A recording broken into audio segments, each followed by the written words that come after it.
Okay, I think we're live.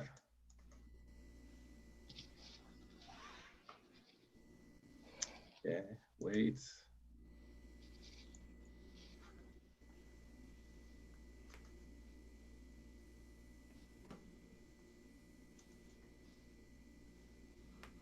Okay.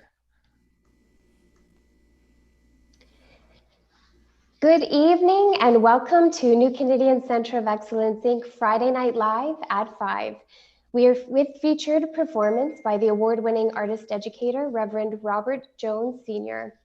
I'm Jillian Toman, our Youth Programs and Services Manager, and I am honored to acknowledge Reverend Jones as our first annual Roots to Roots esteemed guest more than 8 years ago. He joins us again to commemorate the timeliness and relevance of cross-border relations and the profound impact of history and storytelling.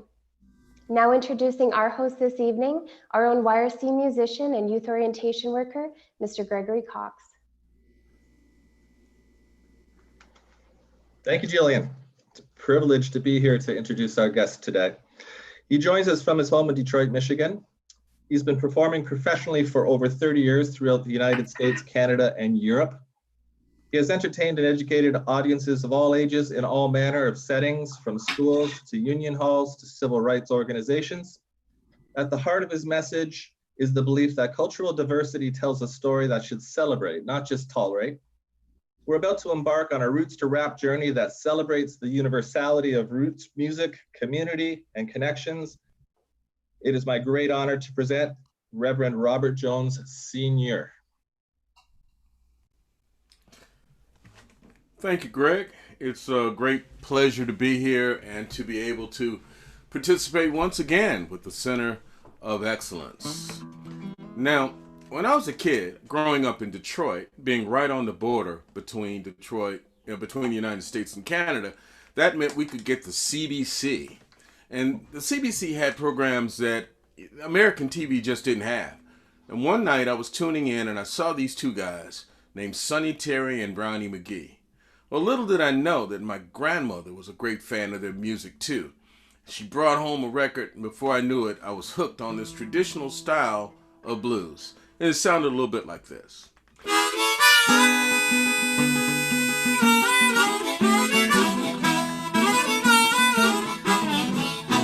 My baby and me, we never used to fight.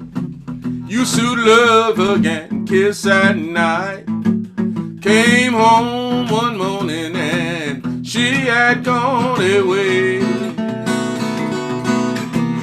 Ever since she went away, Lord, though my heart does nothing but ache. Her address is unknown, Lord, blues is here to stay. Well, she gone but not forgotten, tell you the reason why. She had the kind of love that would satisfy. She had love like the ocean rolling that comes in with the tide. Well, I hope, Lord, I hope there comes a day she let her love roll by my way and explain to me herself the reason why she left.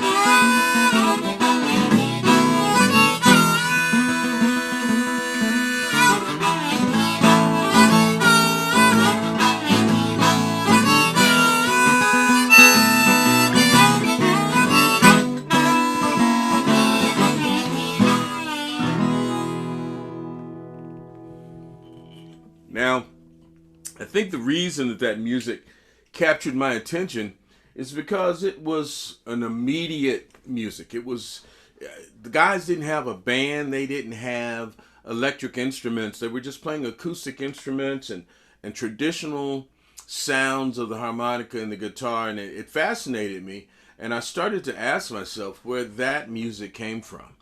Well, when you ask yourself that simple question, where does your music come from? It turns on a light bulb that you probably will keep on for the rest of your life. For example, I have a daughter who's now 28 years old.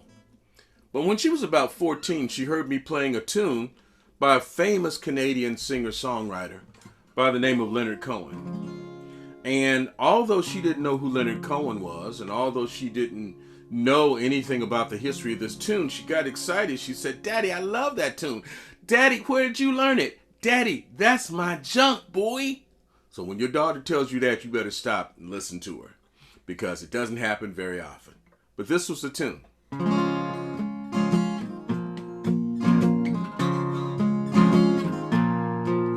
I heard there was a secret chord David played and it pleased the Lord, but you don't really care for music, do ya?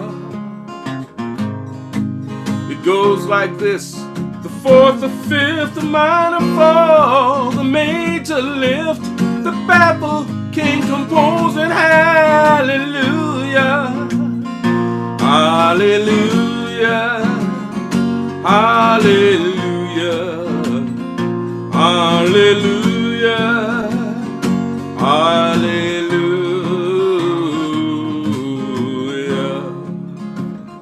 Now chances are you guys probably know that tune too, but it's not because you necessarily know about Leonard Cohen, but because it shows up in a movie called Shrek.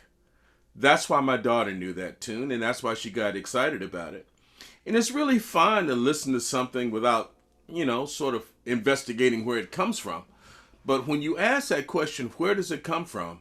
You learn so much more. You find out about Leonard Cohen and all the other singer-songwriters around his time that really turns you on to a whole world of music and information that you would have never found out if you hadn't asked that simple question.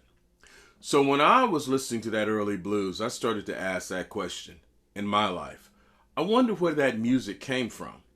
And it turned me on to something that I've been interested in for the entirety of my life, and I'm still interested in it. Where did blues come from? Well, blues came from what happened in the deep south of the United States when African music met European music. So if you came on a boat like, say, the Mayflower, and you came from Europe, you probably brought some tunes with you. Maybe tunes like this. Amazing grace, how sweet the sound that saved a wretch like me. I once was lost, but now I'm found. Was blind, but now I see. And if you hear that song sung that way, you know something about the people who are doing the singing. Chances are they're European. Chances are they are Methodists or they are Protestants because of the way that they sing. They sing right on the beat. Amazing grace. There's not a lot of variation going on. But what would happen in the 1840s if you went 500 feet down the road? Why are the 1840s important? Because you have something called slavery in the Deep South. And folks who came over on a different kind of ship, maybe like the Amistad, who came over on the slave ships, they heard that song but sang it differently. Maybe more like, amazing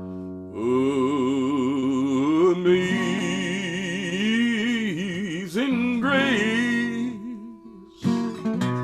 how sweet the sound that saved a wretch like me. I once was lost, but now I'm found. Was blind, but now I see. Oh Lord, I see. Now obviously that's the same song, and it's sung in the same key. But what makes it sound so different is what we're here to talk about today. Because when we're next to each other, we change the way music sounds. When those folks who were in that white church and those folks who were in that black church started to listen to each other. They started to influence the music. And that's what created the kind of music that we have today. But not only was this music African and European, it was the native people who were here before anybody got here who helped to change the sound of that music as well. You can imagine walking down through the woods and the forests of North America, and you heard a sound that sounded, maybe somewhat like this.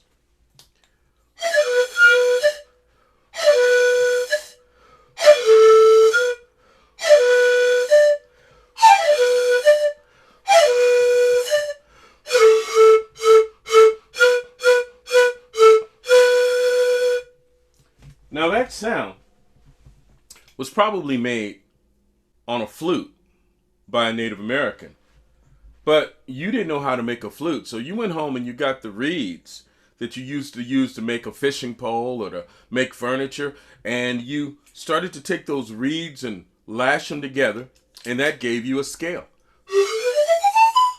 And with that scale, you could create new music. You could create one of those old spirituals like this.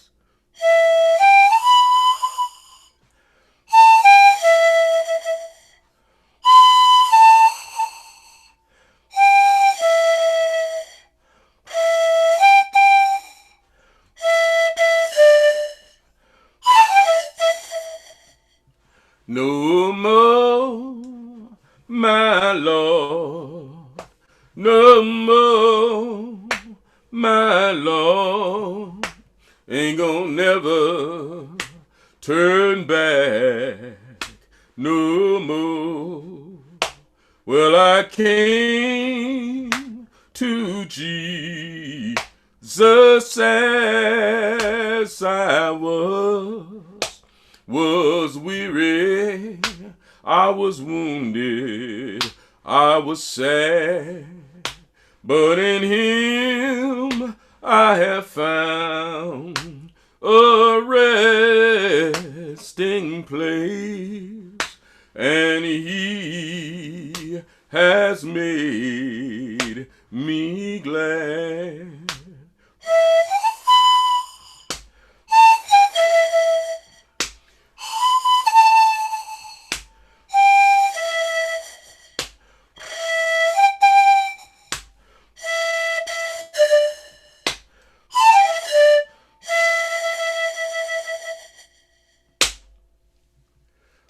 And that rhythm is dictated by the work that you're doing. Every time you hear that slap, that might be when you chopped a tree, or it might be when you decided to take that old cotton hoe and dig in the ground.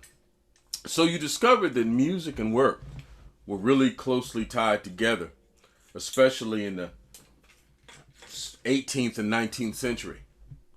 But as you continue on, you discover that that music led to other music.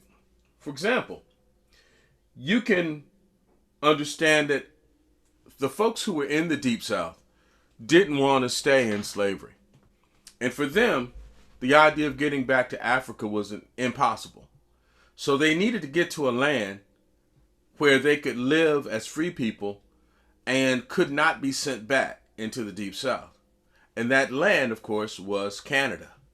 So you find a lot of old songs that talk about this idea of getting from where you are to where you want to be. This instrument is a primitive, very old style banjo. It was made by an instrument maker, incidentally Canadian, by the name of Jeff Menzies, and it's called a banjar. You'll notice it has only 4 strings, has 3 long ones and 1 short one, and it is the ancestor of all banjos. So if you look at an old painting like the Old Plantation, which is a painting that was done around the 1700s, 1780s, you'll see an instrument that looks very much like this in the hands of one of my ancestors, a gentleman who was enslaved. Because this is an instrument you could make for yourself, and you could play it like a drum, but also let the strings create a melody. would sing a song like this one. Wade in the water, wade in the water, children, wade in the water. God's gonna trouble the water. Wade in the water, oh, wade in the water, children, wade in the water. God's gonna trouble the water. Look over yonder, all dressed in red. God's gonna trouble the water. Look like the children that Moses led. God's gonna trouble the water.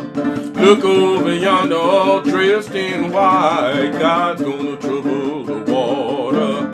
Look like the children of the Israelites. God's gonna trouble the water. Yeah, wade in the water. Wade in the water, children, wade in the water. God's gonna trouble the water. Did Moses take them by the hand? God's gonna trouble the water. Led those children into Canaan land. God's gonna trouble the water. The Jordan River is deep and cold. God's gonna trouble the water. Chill my body, but not my soul. God's gonna trouble the water. We'll wade in the water. Wade in the water, children, wade in the water. God's gonna trouble the water. Yeah, God's gonna trouble the water. God's gonna trouble the water.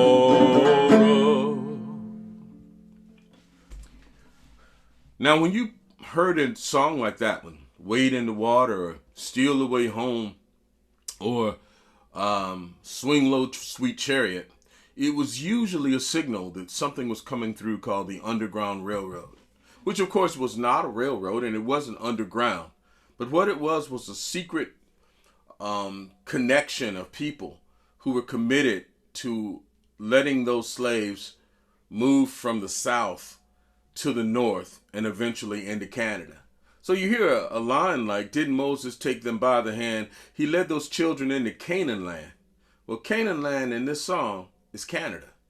Nobody's tried to get to the Middle East, but you wanted to get to the North, to a place where you could live as a free person and not be sent back. And it gave you some directions as to how to get there. The Jordan River is deep and cold. It chilled my body, but not my soul. And the Jordan was not the Jordan, which we find in the Middle East. It was the Ohio River that separates the North from the South. So some of those old songs carry a lot of important messages as to how folks became free. And one of the terms that we find in this music is getting to midnight. And midnight was a secret name for Detroit because it was the last U.S. city that you were in before you went south to get into Canada at Windsor, then called Sandwich. So it's a lot of history. And as we start to ask ourselves, again, that simple question, where does my music come from? It becomes sort of a great lesson in history. Another lesson in history is that not everybody obviously came from Africa or from the African continent.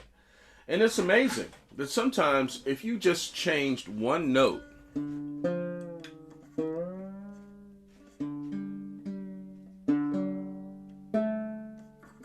you could find the music all of a sudden starts to sound Middle Eastern, right?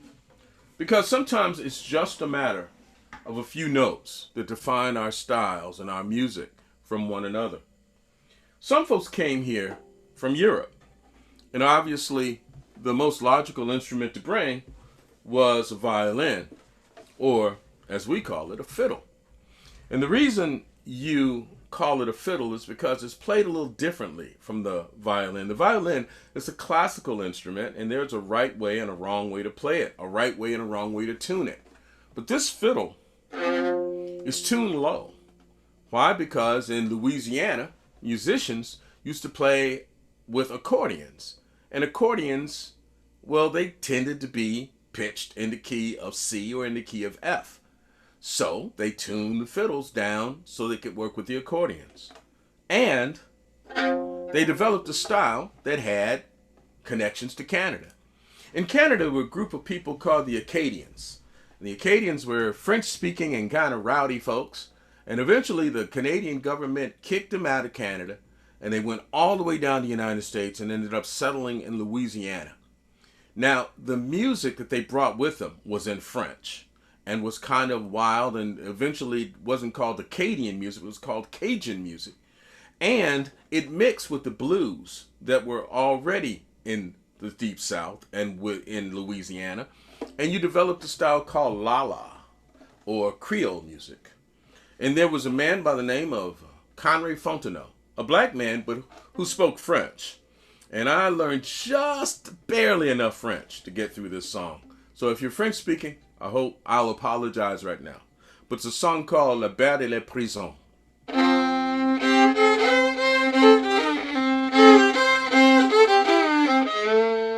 Oh, ma maman, au revoir ma papa, au revoir ma cochère, et ma petite histoire, mon jeté pour un dame, pour la balance de ma vie, de la belle prison.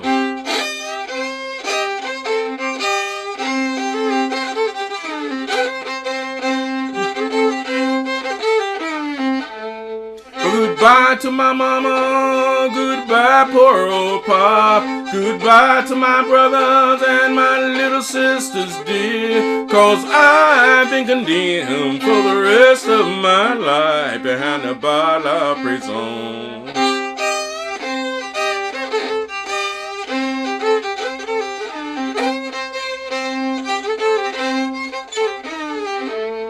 My dear old mama, way down on her knees, hand in her head, and she's crying for me, saying, my dear little boy, I'll never see you again, 'cause you've been condemned for the rest of your life behind a bar of prison.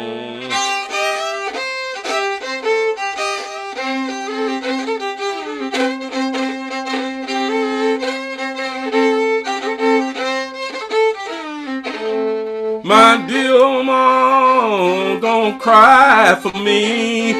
Fall on your knees, say a prayer for me, 'cause I've been condemned for the rest of my life behind a bar of prison.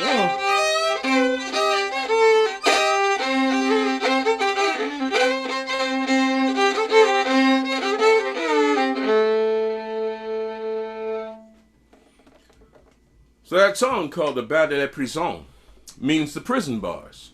The man is going to jail, and as he goes to prison, he sings a sad song. Now, some of it's in French and some of it's in English, but it lets you know that the blues starts to evolve from the spiritual and from those songs and those hollers and work songs. And what's the work song? Well, a work song is what happens when you use music to get a job of work done. There was an old and famous musician by the name of Hootie Ledbetter that they nicknamed Leadbelly. But Leadbelly had done time working in prisons. And he discovered that the men in prison could not work at their own pace, but that they worked according to the way the song leader would tell them.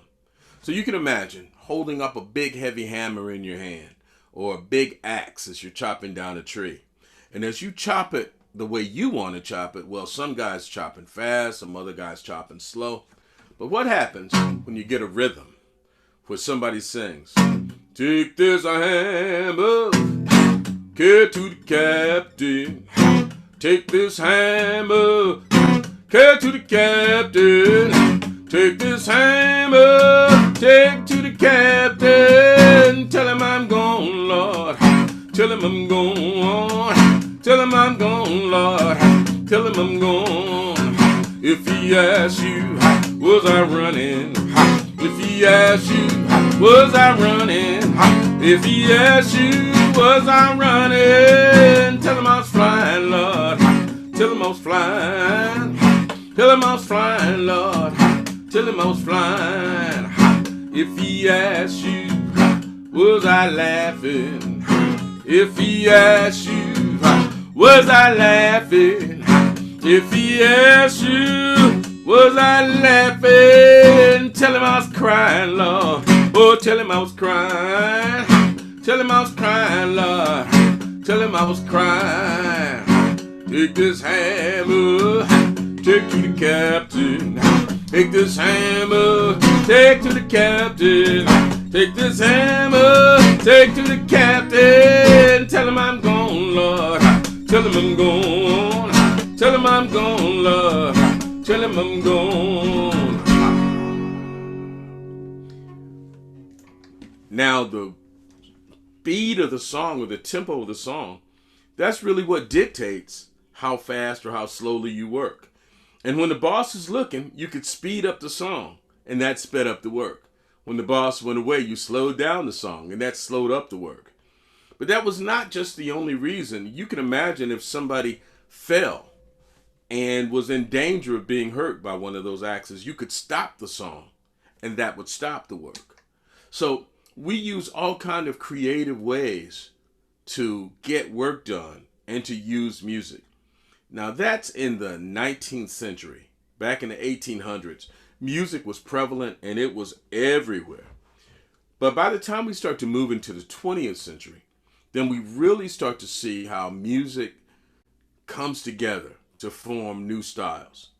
You imagine in the 19th century, wherever you were, let's say if you were in Mississippi, you might have a guy by the name of Mississippi John Hurt, and music might sound like this. Take this hammer, get to the captain. Take this hammer, get to the captain. But in Texas, it might sound like this. Take this hammer, get to the captain. Tell him I'm gone, Lord, tell him I'm gone. Because everybody is so separated that they don't necessarily hear each other's music. You have to be in the presence of the musician. But the 20th century changes all that. In the 20th century, we get the phonograph, we get the radio, eventually we get the television. And before we know it, we're listening to each other's music and being influenced by it all the time, whether we realize it or not. There was a great blues guitar player by the name of Blind Lemon Jefferson in the 1920s who started to make records. And instead of just playing blues, kind of like everybody else was playing, good morning blues and blues, how do you do? Blind Lemon was really creative in the way he played it. So he would play a song like maybe this.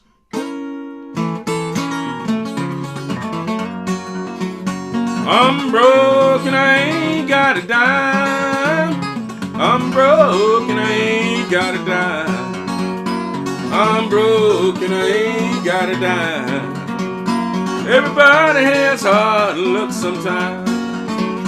I was standing on East Carroll Street one day. I was standing on East Carroll Street one day. I was standing on East Carroll Street one day. One dime is all I had.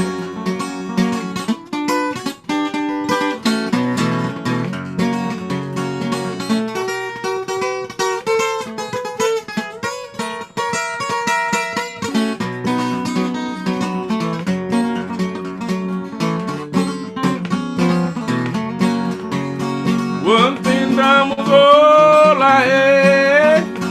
One thin dime was all I had. One thin dime was all I had.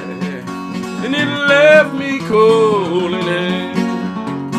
Oh, mama, don't you treat your daughter mean. Oh, mama, don't you treat your daughter mean. Well, mama, don't you treat your daughter mean. You're the meanest woman a man most ever seen.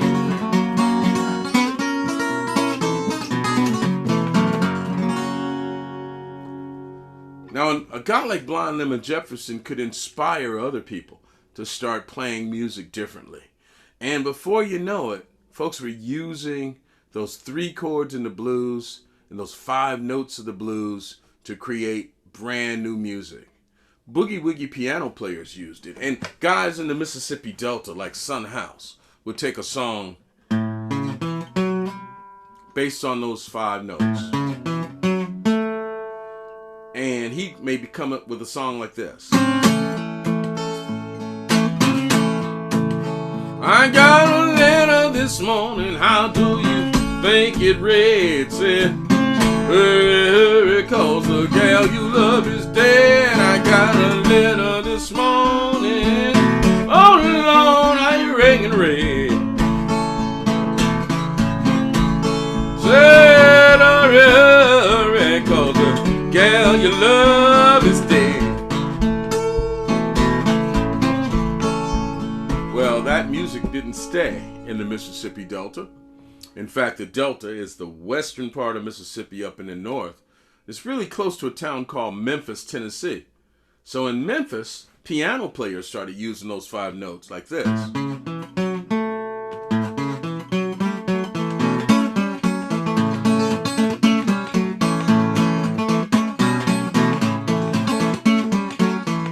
Won't you hand me down my jumper? Won't you iron my overalls? Won't you hand me down my jumper? Won't you iron my overalls? I'm about to catch a train, one they call a cannonball. The same 5 notes and the same 3 chords became something called Boogie Woogie. But it didn't end there. Can you imagine in church in the 1930s, there was the Great Depression. And a lot of those Boogie Woogie piano players started to move to churches because that's the only place they could find work. And all of a sudden, church music started sounding like Boogie Woogie. They didn't call it church Boogie Woogie. They called it gospel. Songs like, this little light of mine, I'm gonna let it shine. Lord, this little light of mine, I'm gonna let it shine. This little light of mine, Lord, I'm gonna let it shine. Let it shine, let it shine, let it shine. Same 5 notes, same 3 chords. Could you imagine this is about 1935 and you get a young man by the name of Bill Monroe. And Bill Monroe invents a new style called Bluegrass. Now Bluegrass features really acoustic styles with a lot of speed and sung at a really high rate. And there's a guitar player by the name of Lester Flatt who cannot keep up with everybody. So at the end of the line, Lester plays something called the G run, like this. Because that lets you know that it's time to go to the next line. But if you listen close, that's just played with a flat pick. You end up with songs like, I'm going down the road feeling bad, Lord, I'm going down the road feeling bad. I'm going down the road feeling bad, Lord, Lord, and I ain't gonna be treated this away. Yeah. Same 3 chords, same 5 notes. In the meantime, in the 1920s, there was a young man by the name of Jimmy Rogers who listened to the blues growing up, but he was a white guy from Meridian, Mississippi, and of course when he sang them, they didn't come out the same way. So he sang stuff like this. Got a T for Texas, T for Tennessee. Got a T for Texas, T for Tennessee. Got a T for Thelma, the one who gave the blues to me.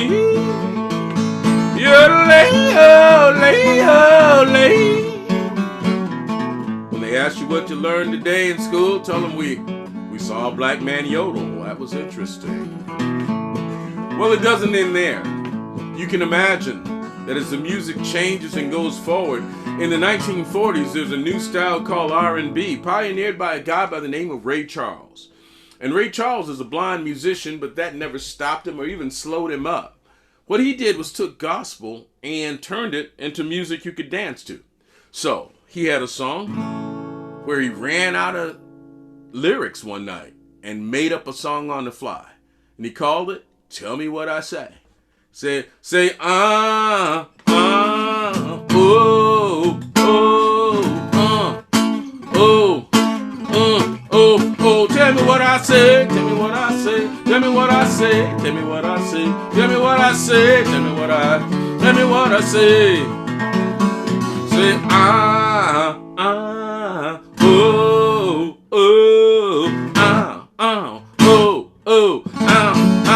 tell me what I say, tell me what I say, tell me what I say, tell me what I say, tell me what I say, tell me what I say. And that was the beginning of a new style called R&B.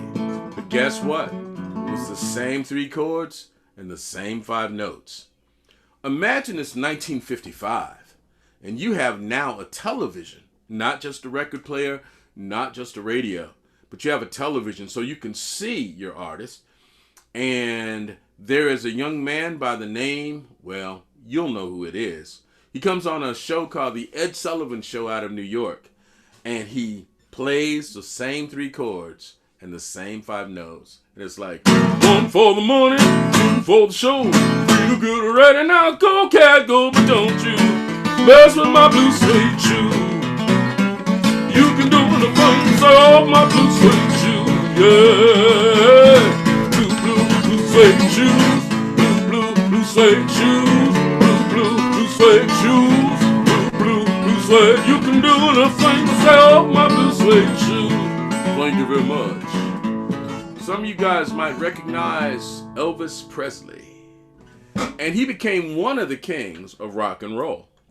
But know this, that whenever we make new music, it's not just one person making it. It's a bunch of people who seem to get the great idea at the same time. So a young African-American musician from St. Louis named Chuck Berry, who had been playing the blues, decided to speed him up. He sped him up so much, they became rock and roll. Way down in Louisiana, down in New Orleans, back up in the woods, I'm on the evergreens, stood in old cabin made of earth and wood, where the little boy named Johnny B. Good. The little boy can never read or write so well, but he can play the guitar just like a ringing a bell. Say go, go Johnny, go, go, go Johnny, go, go, go, go Johnny, go, go.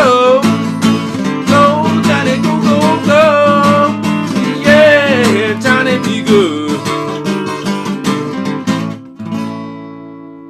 Same 3 chords and the same 5 notes. Now, you might be thinking, well, that's cool. You know, that was such a long time ago. That's 50 years ago or more. So what happened with music? Did it stop or did it continue to evolve? Well, in the 1960s, 5 good-looking black guys from Detroit used to tour in the Deep South, where there was still something called segregation. It was before Dr. King and a lot of really conscientious people marched to get rid of some of the barriers that used to separate us. And those guys would go down into a gymnasium where the black kids and white kids would be separated by a rope, and they'd play those same 5 notes coming out of Detroit. Except they played with the rhythm a little. And the name of the group were the Temptations. I got sunshine on a cloudy day. When it's cold outside, I've got the month of May. Well, I guess you say, what can make me feel this way? My girl, my girl, my girl, talking about my girl, my girl. Ooh.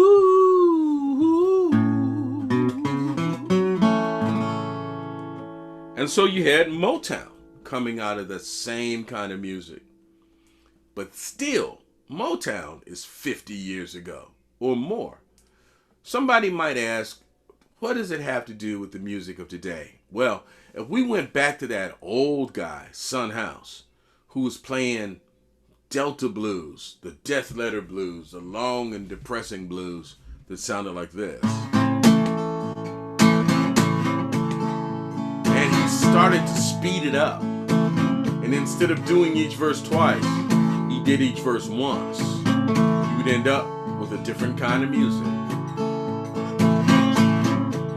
I got a letter this morning, how do you think it read? Said, hurry, hurry, cause the gal you love is dead. You know I packed up my suitcase, took off down the road. When I got there, she was laying out on the cooling board.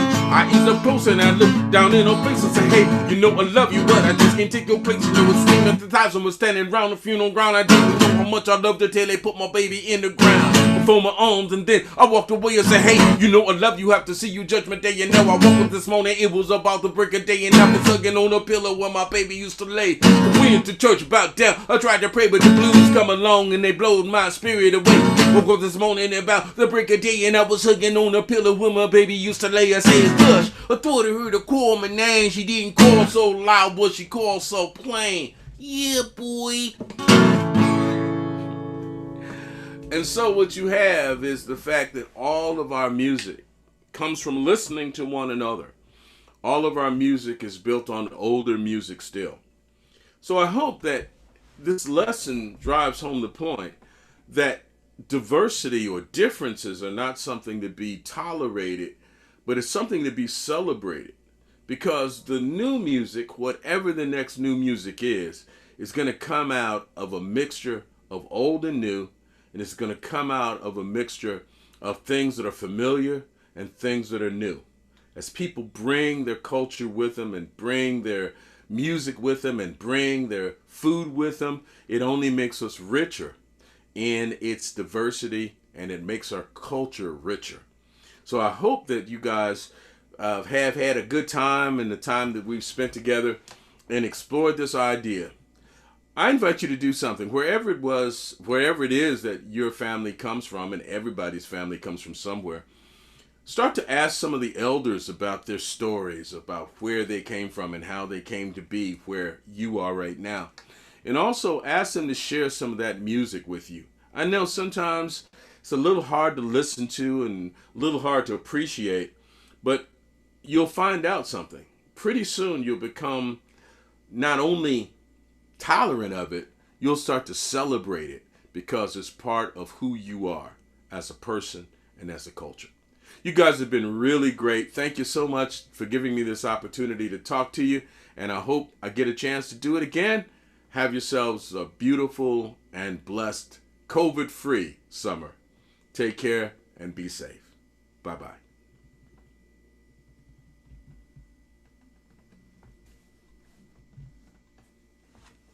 That was great, Robert Jones. Thank you very, very much. Robert, has anybody told you that you have more instruments than a hospital operating room? As long as I keep sneaking them past my wife, I'm good. Robert, a couple of quick questions for you. I understand you have a program called Blues for Schools that evolved into something called American Roots Music and Education. Can you speak to that? Absolutely. When I started off doing this music about 30 some odd years ago, I was really sort of grounded only in blues.